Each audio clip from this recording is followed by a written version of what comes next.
Today we're going to talk about control flow. This is also one of the lectures that David and I renovated this semester. We always felt that the lecture, was a little bit dense. So what I did was I expanded about half of the lecture into a whole lecture, and hopefully, we will have better examples this time to take you through the real issues with control flow and make it, pretty clear how you end up doing, for example, scan for next week. Okay. So we're going to, the objective, lecture slide 2. Objective is to really understand the implementations of control flow on G80, and especially there are two things that we need to somehow understand both, but in a somewhat separate way. One is the branch divergence overhead. That in itself is going to cost you extra cycles. And the other one is streaming multiprocessor execution resource utilization. Oftentimes when you have divergence, you also will have resource utilization problems.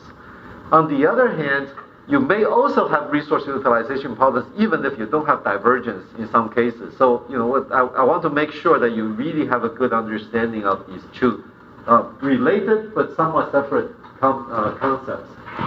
And then, obviously, knowing these things are just not good enough until you can write better code. So that's the real purpose. We want to make sure that you understand what a better piece of code looks like compared to a piece of, not so good code. And to understand compiler and hardware predication design to reduce the impact of control flow. Sometimes you can actually get away with a little bit of control flow, and the compiler will actually kind of cover it up for you. And I'm going to, tell you how that is typically done, and how you might be able to predict if the compiler is going to do this. So just kind of very quick terminology overview. We have threads, and these threads are the concurrent code associated state executed on the CUDA device. Okay, so remember all these threads are executing the same piece of code, right? That's SPMD. That's the most important thing here. And so it is the unit of parallelism on CUDA, and there's really a difference between CPU and GPU in the sense that the GPU threads are very, very low cost. And they also have this relationship in terms of warp in the G80 implementation. That is a group of threads that execute physically in parallel. And that's a 32-thread unit. And we're going to actually focus a lot on that 32 unit today. Okay? And block is a group of threads that are executed together and can share memory and a single multiprocessor. Remember, there are up to 512 threads in a block, right? And so there are 32 threads in a warp, so there are up to 16 warps in a block. And when we come to resource utilization, these are important numbers to remember, and we're going to come back to this point. A grid is a group of thread blocks that execute a single CUDA program. And you also need to remember that until all the threads in a grid have completed, the next phase of the program will not start. Okay? So if you have some threads lingering along, okay, in the grid, it's a bad thing because a few of them may actually take a long time to finish, but during that time nothing else happens. Everything has to finish before that grid will terminate and the next phase of the program will start. Okay, so that leads to the resource utilization issues. So how are the thread blocks partitioned? This is just kind of a summarize. Thread blocks are partitioned into warps and 32 threads in a warp. And the thread IDs within a warp are always consecutive. This is something you can depend on even into the future. Okay, in G80, G90, G100, whatever, all the thread IDs within a warp will be consecutive and will be increasing. The warp size could change. Could be 16 threads per warp, could be 64 threads per warp. It depends on the particular technology generation that makes sense. So that's something that you cannot depend on. And warp 0 always start with thread ID 0. That's also a property that you can always depend on. Okay, that will be kept through the generations. The partitioning sort of will be the same. That is, you will always have consecutive chunks. Okay, but the size of the consecutive chunk could change. There's one thing that we really want you to remember. That is, do not rely on any ordering between warps. That is, you remember I show you that scheduling diagram, okay, where warp 0 could execute after warp 5, okay. They're all scheduling units, and they will just schedule whatever things make sense. And if you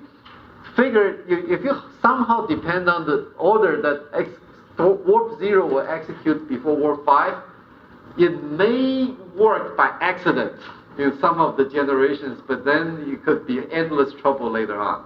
Okay, never depend on any kind of ordering between warps, and I'll make it even stronger. If you have some kind of dependence within a warp of 32 threads, there is a technique that people sometimes use called cascading in the field. That is, you actually somehow figure out that 8 of those threads in your warp will execute before the other, and you somehow produce result, and then magically the result got used by the later threads in that warp correctly. Do not do that, okay? Because in the future, if the warp size gets reduced, you can immediately expose bugs. Okay, that's a very dangerous thing to do. And I have seen real code using that kind of technique. So let's go into the control flow. The main performance concern with branching is divergence. If you have an if then else, or you have a loop, you have a while loop, for loop, all these things eventually translate into a branch instruction. The branch instruction could go back in the case of for loops or while loops. The branch instruction can go forward if you have an if then else statement or exit of the while loop. So these things all get translated into a branch instruction in the instruction stream that will make some kind of decision. Okay, and that's how the conditions are tested and implemented. Different execution paths, because of a branch, will be serialized.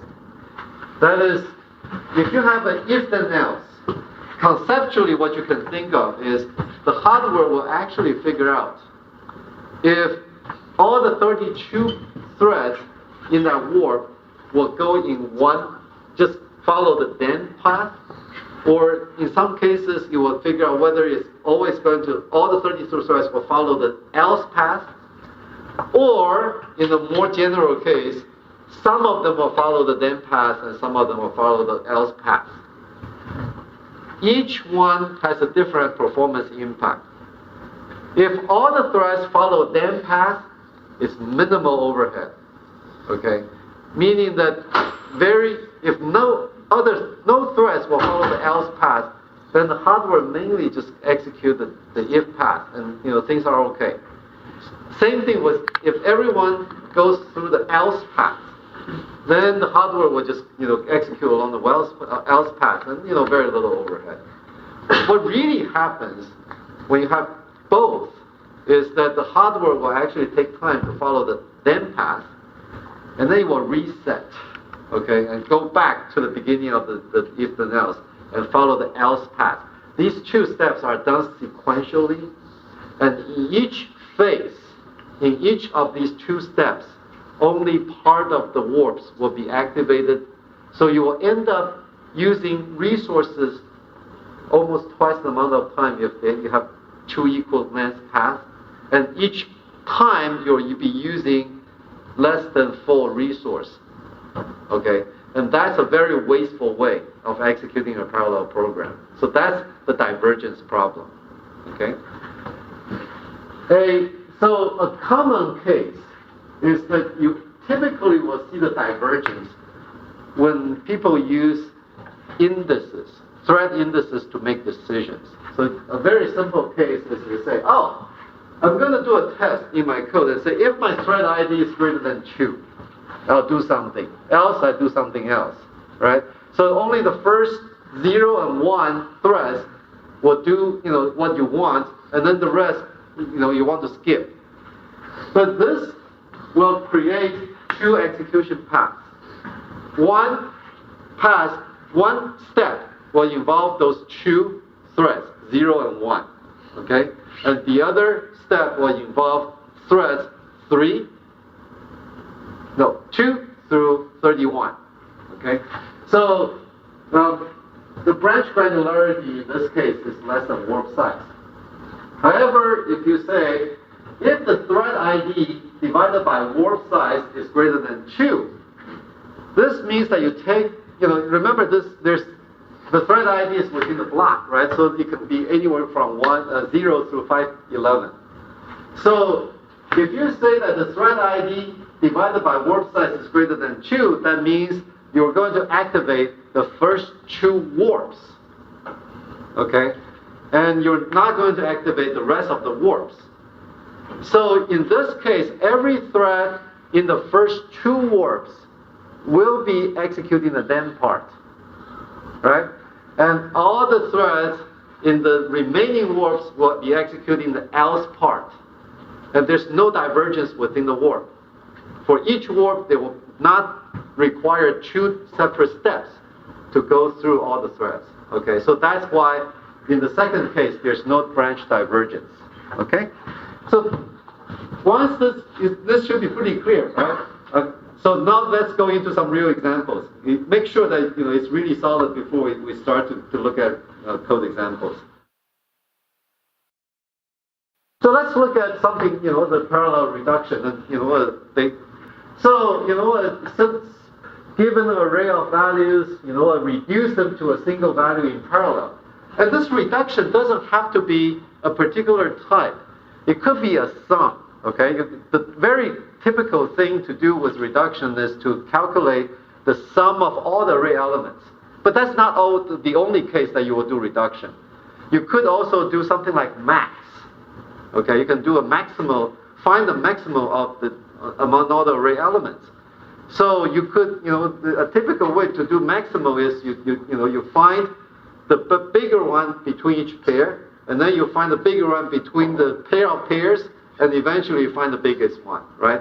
So in some ways that instead of doing an add, you do a compare and then swap. Eventually you will get to the maximal. You could find minimal, okay? You can find products. So all kinds of things that you can do with reduction. And typically when you do reduction, you want to use on a parallel machine, you want to do reduction in a in recursive or something like a logarithmic algorithm. If you use a sequential machine, reduction is a little bit, is usually a linear algorithm, in the sense that you can actually, let's say you do the sum, it's fairly easy to do. You just kind of, keep reading each element and you just sum it up, right? So that's you only need to touch an array element one time, and then you're done with it. So in a sequential machine, when you just scan through the array, okay, sequentially, and each time you add that to a temporary sum, and that gives you the fastest execution. That's a sequential machine implementation.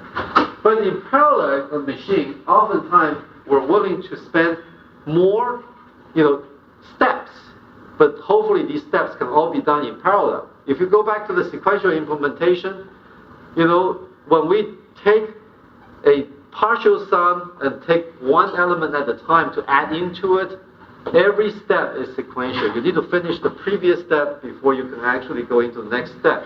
It's a fairly sequential algorithm. And if you have 10 million elements, right, in a vector, then it takes 10 million steps, and these 10 million steps are all going to be one after another. So that's how you get into trouble with these large data structures. So now if we use something like G80, what we want to do is we want to use the sort of the recursive reduction type algorithms. That is, we're willing to, to do these things to generate multiple partial sums, right? So we will take each pair and generate pairwise reduction, and then we'll take, we'll look at those pairs and then we'll generate another pair. And this will take, essentially a log 2 of the vector size steps before that tree will eventually converge into a single element. Space-wise, we'll be using multiple partial sums, right? Because we're going to, we'll be simultaneously adding things together. So we'll have more space usage. So that's why when we use parallel machines such as G80, we typically use what we call the in-place reduction algorithms. We will keep the original vector in the device global memory, okay? But we're going to actually load whatever we're going to reduce into the shared memory. And we load them into the shared memory, and we will reduce them in place, meaning that we will actually, essentially they will be partial sums. The way we look at them is, when we load all the vectors into the shared memory, there are partial sums of ones, right? Each one is also its own partial sum. And then after the first step, we will actually generate pairwise partial sum, and we'll overwrite some of the, some of the elements. So we will, for example, in the first implementation, we will overwrite all the even elements. So all the even elements will become pairwise partial sum, and then we will keep, just keep rewriting the partial sums until one of them becomes the total sum, right? So this is an in-place reduction in the shared memory, and each iteration will bring the calculation closer to the final sum, and the final solution will be in element 0. Okay, so fairly straightforward. And we also talked a little bit about that in the memory banking conflict, right? So it shouldn't be all that unfamiliar.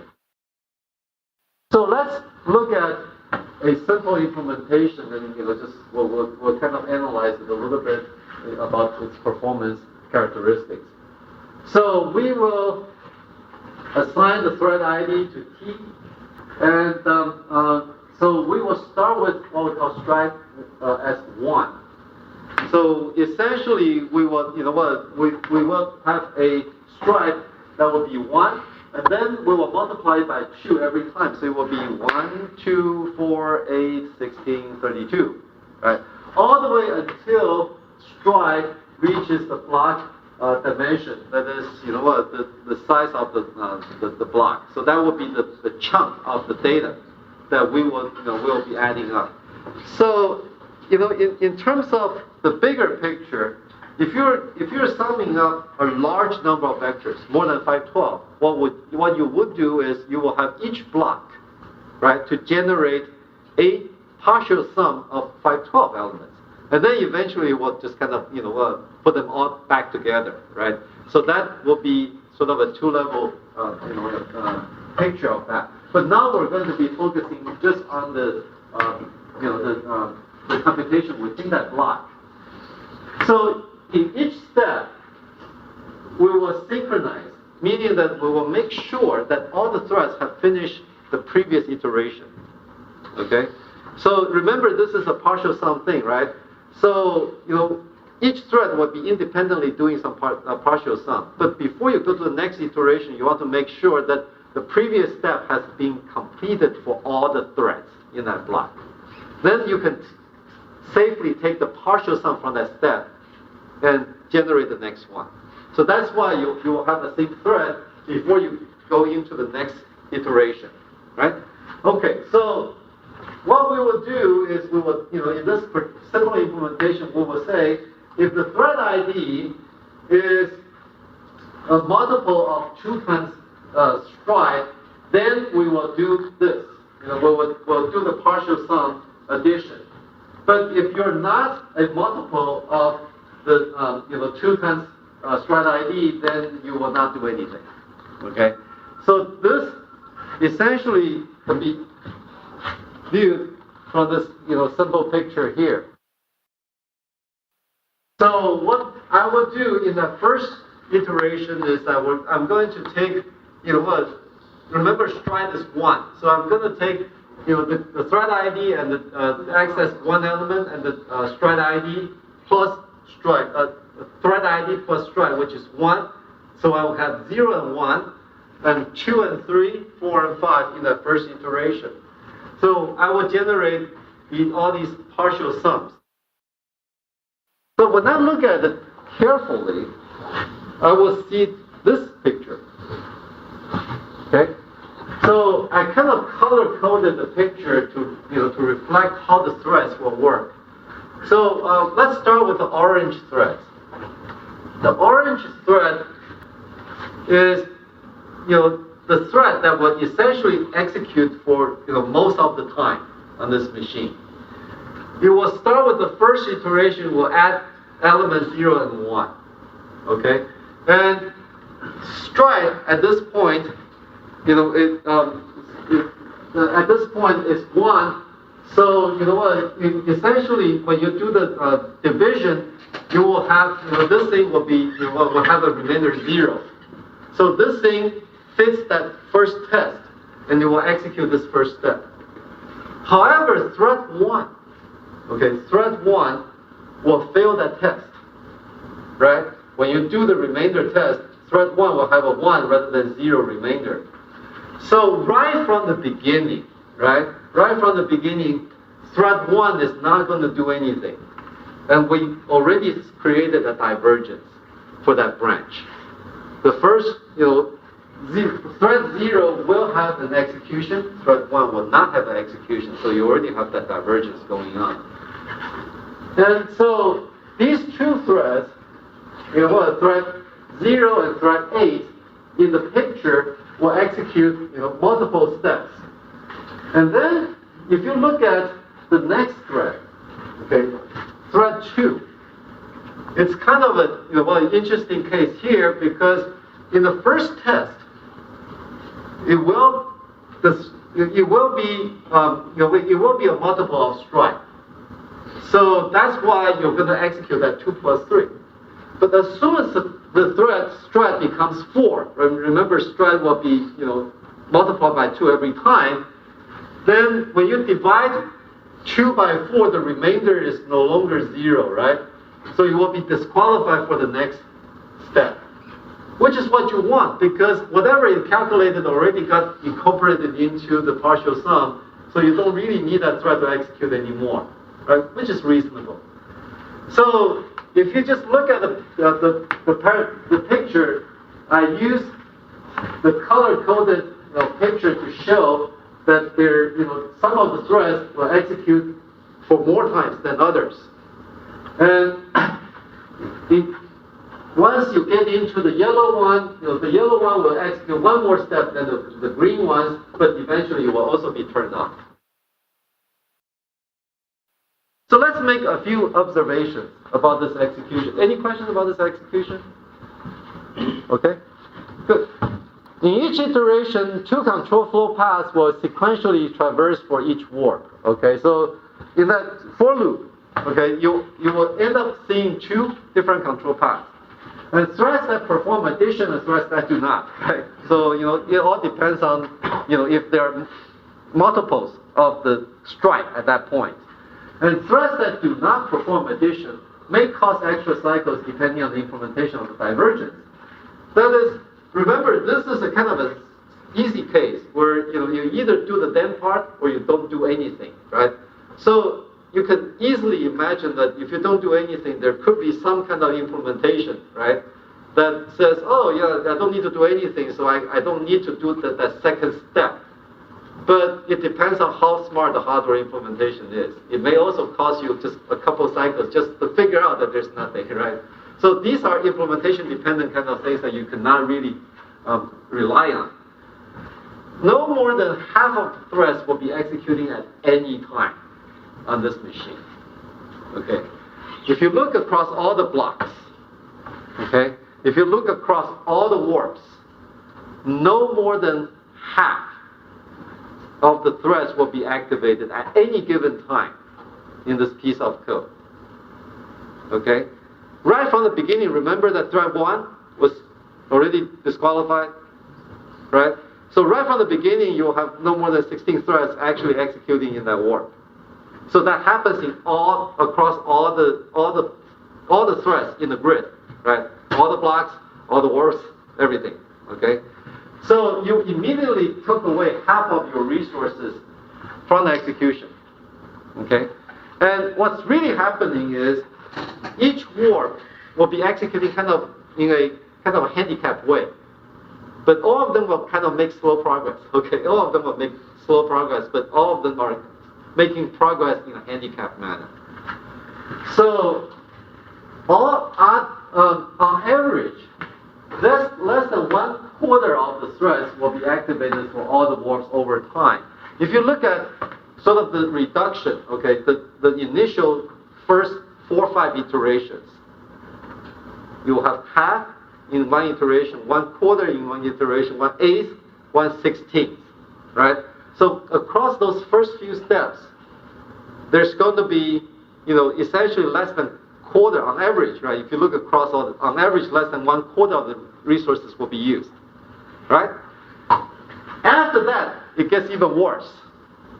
Okay, after that, you will have, entire warps in each block will be disabled and so. But remember, until all the warps of a block finish, that block will still occupy an assignment unit in the SN, right?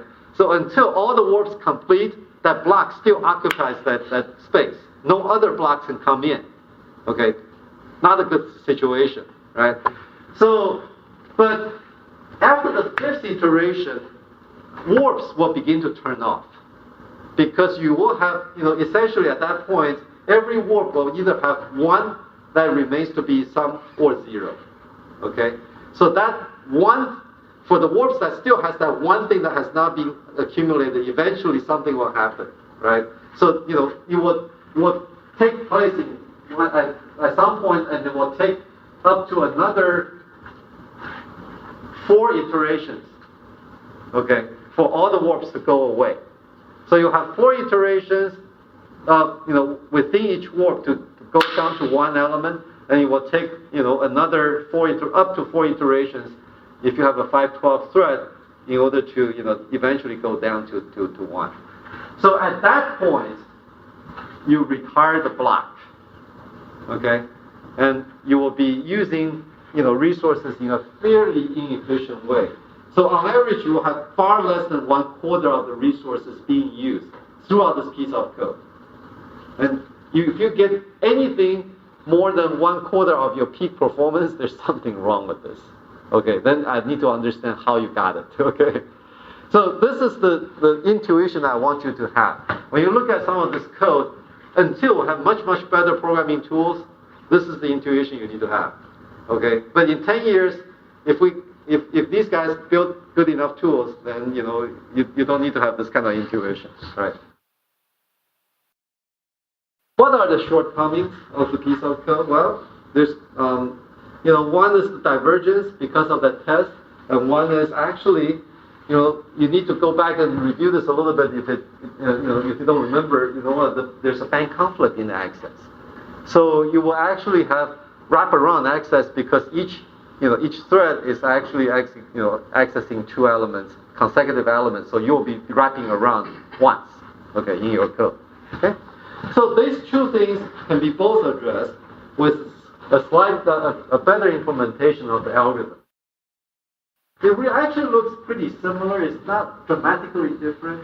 I still use TS thread ID, but I will start the stride as a block dimension. So I will start with the biggest stride, right? And then as long as the stride is greater than 1, I will continue to divide it by 2 with the shifting, right? Divided by 2 every step. So instead of growing out, I will be, coming in, right, with my strides. And then, I will still do the synchronization because I'm doing the partial sum. And then, if the thread is less than stride, okay, So every time, every iteration, as long as the thread ID is less than the stride, I will do the addition. When I do the addition, I would do the current position plus stride. So in the first iteration, what I'm going to do is I'm going to do the stride number plus half of the dimension, right? And then I will just, in each step, I will bring it closer in. So I would actually do, this is a 32 element picture, and I'm going to go back to the bigger picture as soon as we finish this one. So instead of adding two neighboring elements, I would be adding element 0 and 16 in the first iteration, and 1, 17, 2, 18, and so on, right? So I will be adding, essentially, I'll be doing a shuffling, almost like a shuffling of cards. So I will generate, this is actually a kind of a shorthand because, I have some dot here. So that first iteration, I will end up with 16 partial sums. But they're all going to be densely positioned. And I'm going to generate 8 partial sums in the second iteration. That's why I labeled the iteration to be a third, because this is where I have come down to 4, right? And then the fourth iteration comes down to 2, and eventually I have 1. So as soon as I get to 32 partial sum elements, it will take me, 4 entire iterations for me to go down to the final sum. But there is also a slightly bigger picture here. That is, if I start with 512, I would actually, start from very far away, right? So, it will take me a few iterations before I condense everything into 32. And that will take 4 iterations. So this is a reverse process of what we just had before. The process that we had in a simple implementation, it will take 4 iterations for you to get rid of all the data elements within the warp, and then you start to retire warps, right? And here, we actually will use half of the warps. Okay, we'll use half of the warps to keep retiring the sum until they get into 1 warp, right?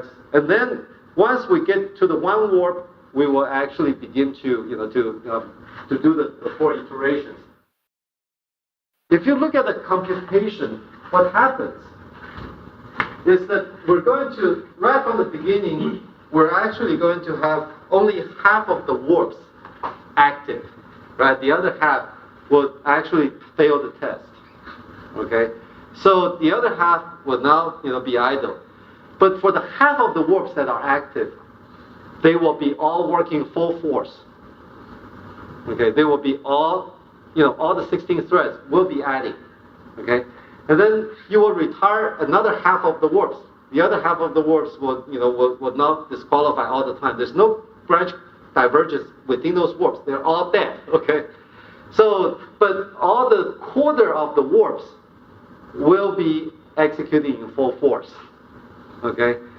All the way until you hit the last warp, right?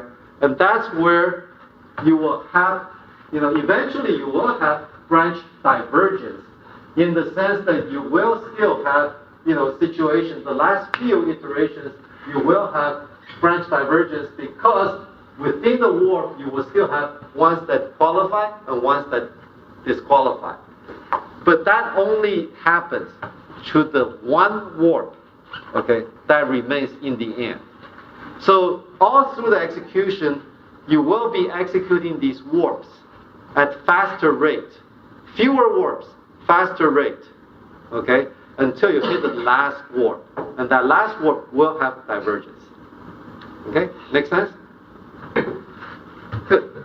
I think this is the part that we didn't explain properly last time, and we're skipping over a little bit. So hopefully, let's make that observation. So entire warp will be shut down as iterations go on and better resource utilization. And recall, when one big benefit here is there's just no bank conflict anymore on the shared memory access. Okay. So if you look at it and say, you know what, I can actually make things a little better here. Okay, I can actually make a further refinement. Remember that, you know what, I talk about this, you know what, this thing about, you know what, you are going to, you're going to be, all the warps are going to be executing full force, or the active warps will be executing full force until the very last one. Okay? So, one way to deal with that final divergence is that instead of letting it take, you know, one iteration at a time, and in every iteration you detect branch divergence, and you will do the branch divergence in every iteration, you can actually just say, I will stop. You know, whenever I reach the point where I know there's only one warp left, okay, and I will just, you know, go back and roll the loop 5 times, because I know that there will be, you know, several final iterations where my if then else will be wrong. And so whenever I do this, and then so I will unroll the loop, and so what this is going to do is it will actually take the final several iterations and then just explicitly do one instruction, you know, for each iteration. And then you will just do these computations without doing any kind of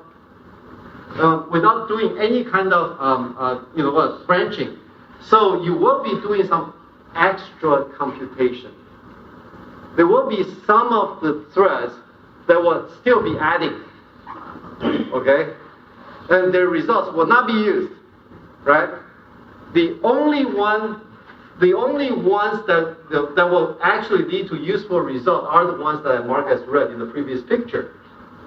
However, those wasted results are okay because they don't take extra time to compute.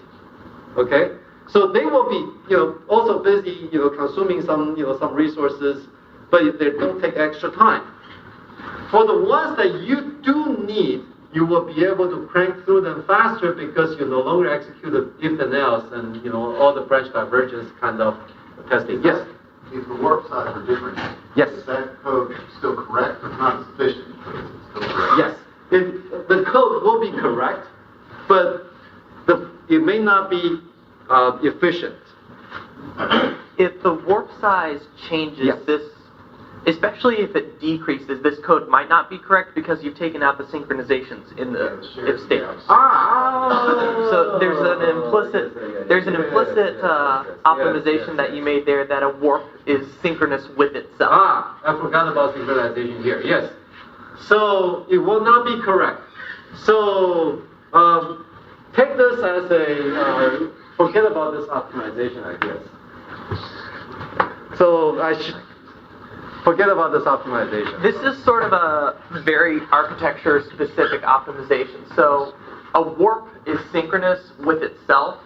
So in this case, you can eliminate the synchronization between each of the steps once you get down to the last warp. But if the warp size changes, things could be different. This might not work anymore. Yeah, in fact, this is exactly the cascading thing that, you know, I was actually talking about, right? Is the warp size exposed to the program? No, it shouldn't be. Not right now. No, it's not. Yeah. I saw another question. Same question. Right. So, put it this way, you could have a situation where the warp size will go down to 1 in the future. Okay, it is highly likely in a few generations the warp size may even go down to 1. So, you know, forget about this. If you put in the sync thread between each line, yeah, it cost you a lot since it's all running in one warp? The code should not run any worse than the previous code. But a sync thread waits for the entire block to sync. No, That's all it's left. it's still okay. It's still pretty much okay. Let me go back a little bit. So, because we took away, so if you look at the sync thread, if you just put a sync thread between each one, then, you know, you shouldn't be executing any more sync threads than the previous one. However, there's a danger to this kind of stuff. Because, if you look at the sync thread, this is guaranteed to be executed for every, for all the threads. If you do sync thread in an if then else statement, some of the threads will not execute that sync thread. Okay? Is that what you're going to do? Say yes. So,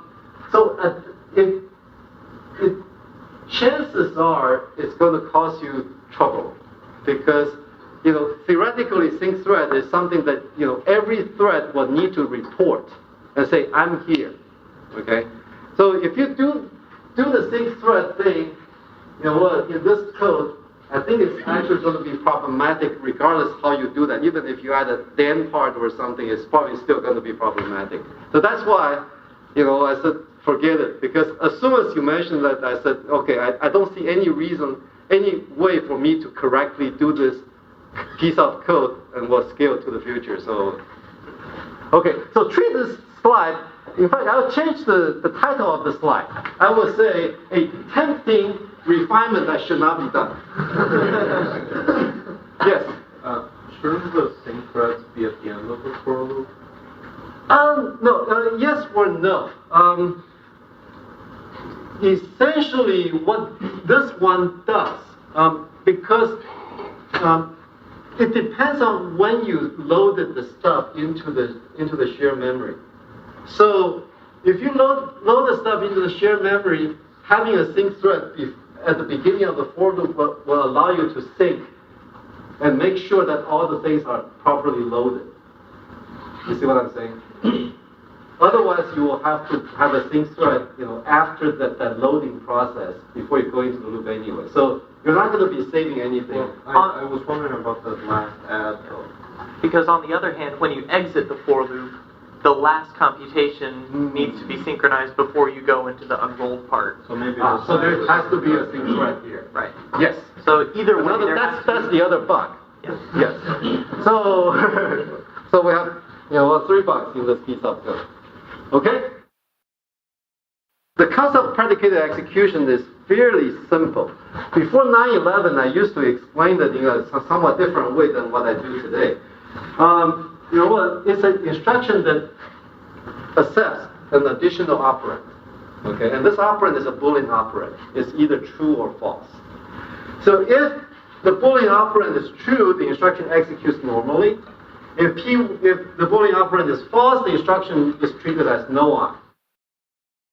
So predication, in a piece of code, typically looks like this.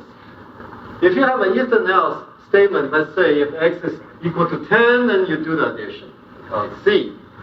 And this is slide 18, and so what you would do with predicated code is that you would do the testing of x equal to 10, and then you would set a Boolean variable. So this takes an extra instruction, okay, to set that Boolean variable. And then the Boolean variable will be used by the load of C value, do the add, and then store the C value. So that after the execution, if x is equal to 0, then all these instructions will take effect. If x is not equal to 0, then none of these things will take effect. Okay? So you will always end up executing this piece of code regardless of the condition, but the Boolean value will make sure that the instructions take effect the right way. So if you look at the original semantics, what happens is if x is not equal to 0, you should be skipping over C, get C plus 1. But here, you will do that anyway, but you don't let the effect take place. There's a subtle difference here. The difference is, if you have a huge number of code instructions in the thing, then skipping over is a better idea. Okay? If you have a huge number of instructions, then you will end up processing a huge number of instructions and not let them take effect every time you go through this piece of code. So that becomes a bad idea. But if you only have a very small number of instructions, such as 1, right? Then suddenly the overhead of skipping over an instruction and cause divergence and so on may be much more than just always fetching that instruction and execute it without any kind of divergence, but it only takes that one instruction every time, for all the threads. And some of the threads will take effect, some of the threads will not. So this is what predication means. If you look at a typical if and else kind of code, in the source code you will have the then part, you have the else part. And when you predicate, what happens is you will assign the Boolean variable into each instruction, and then you just go ahead and mix them together. So B and C can actually get mixed together in the assembly code. So the first instruction of B and the first instruction of C could just side by side, okay, and then the other ones.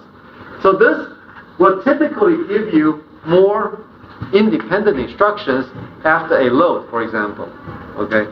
So oftentimes you can absorb that the extra instructions with with the low latencies and so on. So just to give you one simple example, we will have that if then else statement, and so let's say register 5 is equal to 10, and then you will assign the true part to P1 and the false version to P2. So essentially it was P1 will be true and P2 will be false if the condition is true, and then P1 will be false and P2 will be true, the condition is false, right? So it's just a pair of predicates that will always give you the condition and its complement. So then what we'll do is we will take the then part and predicate them all with P1s, right? And then we'll take the else part and predicate them all with P2s. Once you predicate them together, you can actually just do this. You can actually make progress simultaneously on the then part and else part. You have the first instructions of the if part and the then part and else part, and then the second instructions of the then part and else part, and so on. That the execution progress can be made. In fact, these two could all be both loads. Okay, in the first instruction of the then part and else part could be both loads, so you can initiate the loads at the same time. So what happens in G80? Okay, so what we just talked about is predicated execution in general, and this particular feature is actually used very widely in most of the architectures today. If you look at x86, it's called condition move.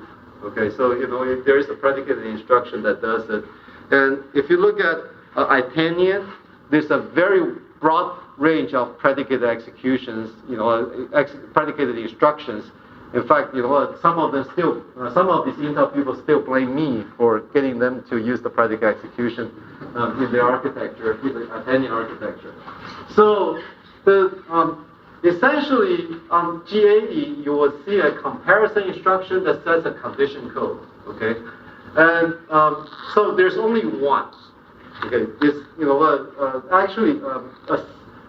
how many condition codes are there in G80? Do you remember? I don't remember off the top of my head. Okay, let's say kind of one. Instructions can be predicated to write results only when the condition code, meets the criteria, such as condition code is 0 or condition code is greater than 1, and so on. And then the compiler tries to predict if a branch condition is likely to produce any divergent warps. So if guaranteed not to diverge, then only the predicates if it is less than 4 instructions. If it's not guaranteed, only predicates if it's less than 7 instructions. What this says is that in the code that we're talking about, okay, remember, when we did the second implementation of the reduction, the compiler will know that that piece of code is guaranteed to not diverge. So you will take a look at the instructions in the then part, right? In that then part, and say, oh, it's less than 4 instructions, so it's tolerable cost that I have to process them all the time. So the compiler would just go ahead and do the predication. And if it's not guaranteed, then the compiler will take even more risk, meaning that even if the then part takes 7 instructions to execute, as long as the compiler says, oh, there's probably going to be a divergence in the SAN, then it will actually take up to 7 instructions and predicate it. This is just a rule of thumb for you for this semester. That particular compiler decision could change in the future. Okay? And so it's not something that you should rely on for cross generations. Especially the number could actually both increase and decrease. For a future generation, if they started to be able to issue more than 1 instruction per clock cycle in the SP, they may increase the number. Okay, but in the generations where they may have some other considerations, such as they may have some kind of some kind of reduction in the branch divergence cost, then they may reduce the number. Right? So it's something that you probably should not take very seriously when you write these scalable code in the future. And all the predicated instructions take execution cycles. And those with false conditions don't write their output, and or invoke memory loads and stores on this particular machine. So you were just one step ahead of me, but that's great. So 6 branch instructions, so can be cheaper than serializing divergent paths. Okay.